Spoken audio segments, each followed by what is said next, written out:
Hey, what's up guys? Welcome back to another video. I would like to give you guys another update on my devlog. I haven't worked on this project for a while, but then I picked it up again recently.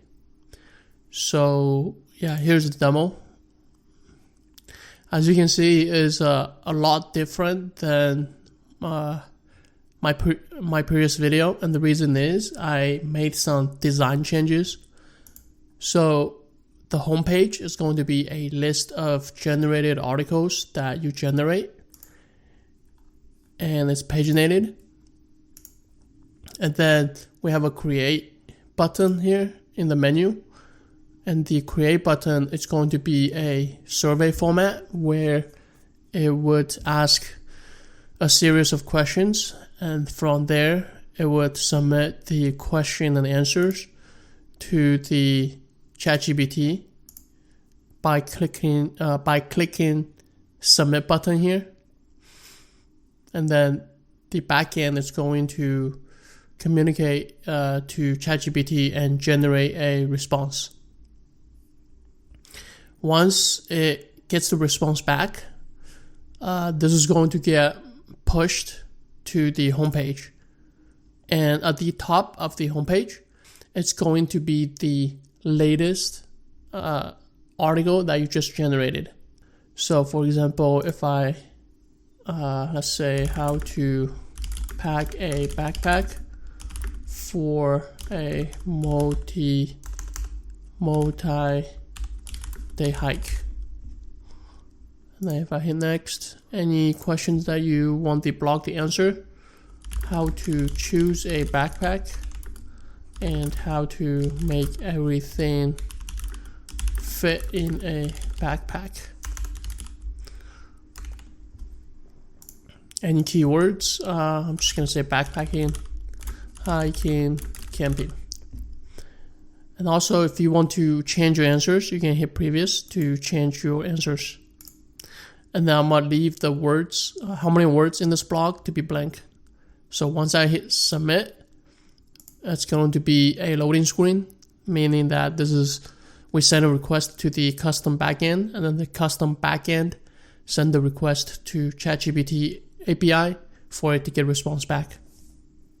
So this is gonna take like a minute, and once we get a response back, then the page is going to be pushed to the home page, and at the top will be the article that we just generated, as you can see here.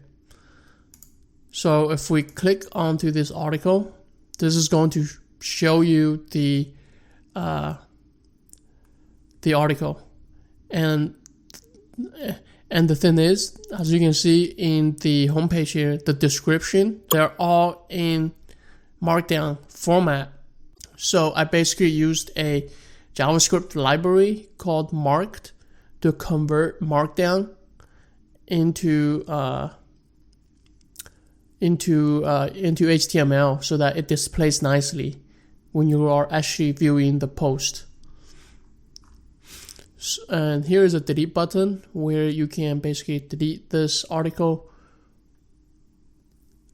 You can delete this article from this website. And here's a publish button where you can publish this article that you just generated to your actual blog. So what I mean by that is, if you have a static website, say a Hugo blog, and you're hosting your Hugo blog using GitLab, then that means when you hit publish, this is going to make a commit to your Hugo repository. So for example, if I type in the author name,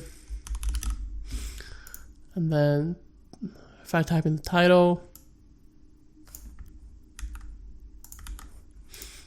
and then some tags, I'll just say backpacking, hiking, and then the file path. So this is the file path to where your markdown file is in your GitLab repository. And in my case, for my Hugo blog, it will be under content posts. And then you want to come up with the name of your file. So in this case, I'll name it pack a backpack. And then the project namespace is basically your GitLab project URL. And then the GitLab API key. So once I hit publish, it's going to be loading screen, and then it's going to come back once you finish the commit. So basically what's going to happen is once it make a commit to the GitLab repository, then hopefully the Netlify, since I'm hosting my blog using Netlify, then hopefully Netlify is going to pick up that commit change and rebuild your blog again. So in this case, I'm just keep on refreshing. There we go. So Netlify rebuild the blog, and now the new blog got picked up. How to pack a backpack for a multi-day hike. And as you can see, this will be the blog with the tags. Okay, so that's pretty much the demo, and some changes I made from my previous development is, first thing is the user login. So instead of entering the username and password and then doing the authentication flow using JSON web token, I decided to go with logging in with Google, which is OAuth 2. And the reason I made that change is so that I don't have to store the password. And also, it's easier to create a sign-in flow with firebase auth. So basically, my front end is going to use the Firebase SDK to talk to Firebase. And from there, it's going to get a token back from Firebase in the front end. Then if I want to, then that's basically how the front end is going to sign in with Google. And then if I want the front end to talk to a custom backend, in my case, which is Python Flask, then I will basically send that JWT token to my custom backend.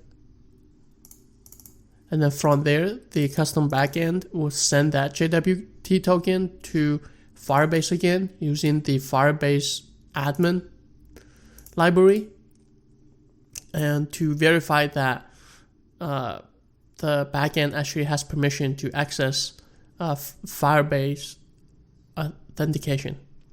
And then from there, once the backend is verified, then the backend is able to respond back to the front end with a response. So yeah, using the Firebase auth it's pretty straightforward, and it seems like that's what most solo developers do. And I try to use a open source OAuth 2 library to do authentication from the backend, but it kind of got too complicated, and I decided to just go with Firebase auth.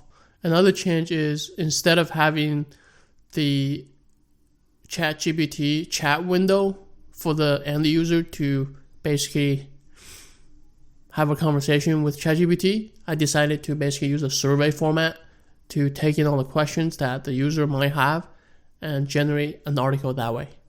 And the reason I made that change is in my opinion, it's easier to manage. Yeah, that's pretty much it on the update. Thank you for watching, and I'll see you guys next time.